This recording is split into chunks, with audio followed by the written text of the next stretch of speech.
মহামান্য আদালত আপনার অনুমতি পাইলে আজকে শুনানি শুরু করতে পারি। অনুমতি দেয়া গেল। আজকের যে বিষয় আমি আপনার সামনে উল্লেখ করব সেটা হইতেছে আমাদের দেশের মিডিয়া। এই সাংবাদিকদের পেশাটা কি আর তার হরতে আছে কি।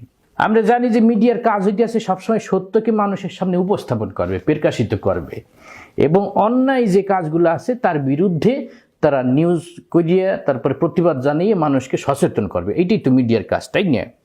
কিন্তু আমাদের দেশের সাংবাদিক কি হরতে আছে, দেশ এদিক কীর্তে কী হয়ে যাইতে আছে এদিক তাদের কোনো খবর নাই। খুন, ধর্ষণ, গুম, অন্যায়, রাহাজানি, ভোট চুরি, ভোট ডাকাতি, মানুষের অধিকার হরণ, কত কিছু ঘটতে আসে। আজ পর্যন্ত দেখছেন মিডিয়া সেটারে ফলাও করে প্রচার করতে আসে। মিডিয়ার রঙিন কভারেজের ভিতর দেখবেন সবসময় উঠে আসতে আসে যে সিনেমা জগতের নায়ক নায়িকা কখন কি হরতে আসে, কোন নায়ক কয়টা বিয়ে হারলে, কোন নায়কের কয়টা বউ আনলে, কার সঙ্গে কার ঘর সারা